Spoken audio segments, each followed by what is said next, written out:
The success of the John Wick series, where Keanu Reeves plays a man seeking more revenge for the death of a dog than anyone in the history of cinema, is both surprising and slightly depressing. In the past, action movies at least paid lip service to plot, motivation and plausibility. John Wick is almost entirely stunts. Many try, many die. If you wanna war, get it bloody. Step on your ego. Come on. Well, this is hardly surprising. John Wick's two directors, David Leitch and Chad Stahelski, are both top stuntmen. The three writers have only made action martial arts movies, and of course Keanu's made his fair share of those too. I want you to find your peace. But a good death only comes after a good life. In the latest John Wick, this one boasts a subtitle for a change, even if it is only Chapter 4. Our hero continues his battle against the sinister Table, its seemingly endless supply of soldiers, all armed to the teeth, and the challenge to better the last movie's body count. In the world of John Wick, shall we call it the Wickiverse, if you take up arms against Wick, you will be shot repeatedly. You and I left a good life behind a long time ago, my friend.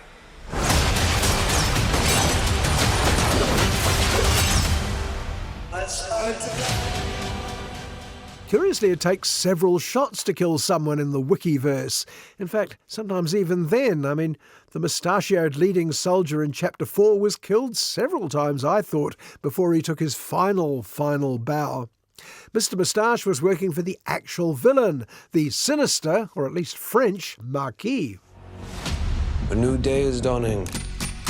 New ideas, new rules, new management. We've known each other since we were 9 or 10.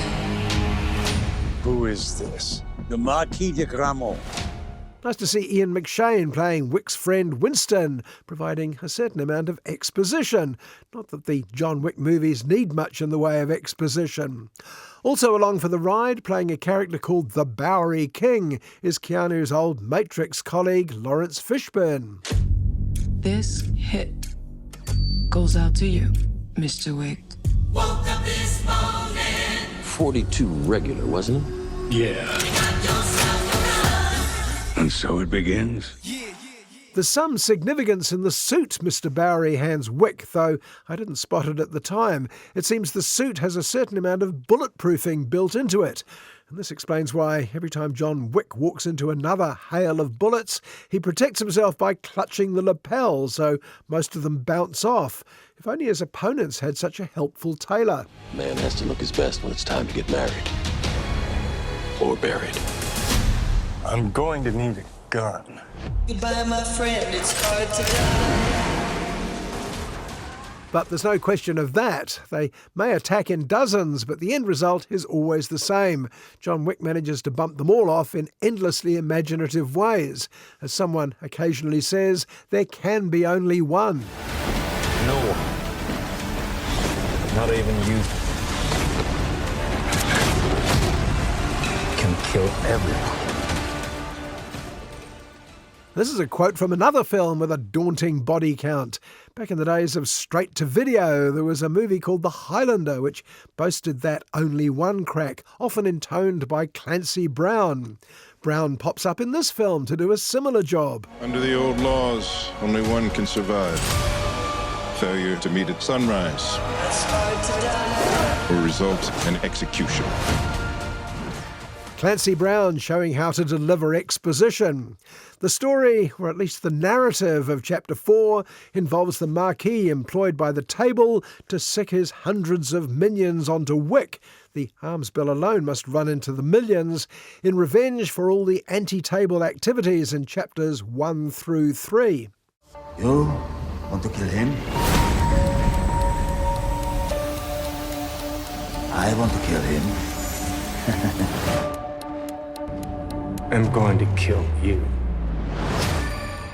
Complicating matters, the Marquis calls on the services of a blind Chinese assassin called Kane, also a chap called Nobody. Both of these are old friends of Wick, by the way. But business is business, there can be only one, you know how it is. If you win, the table will honor its word. You'll have your freedom. Nobody, interestingly, has a dog. In fact, in the Wikiverse, having a dog counts as characterisation. But it's also a nod, of course, to the first movie, which, you may remember, kicked off when Wick's own dog ceased to be.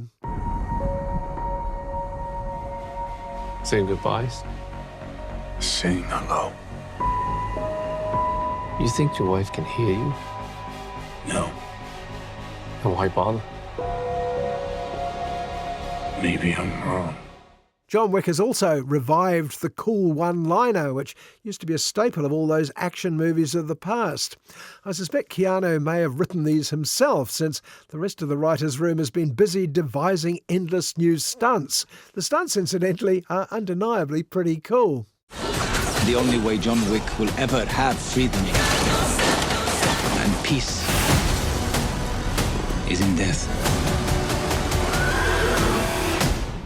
Yeah, not really. So, is this the end of John Wick? All the signs are that it is, but if blockbusters have taught us anything, it's that nobody's so dead they can't be revived if the money's right. Unless they're a minion, of course, about 200 or 300 by my count in Chapter 4.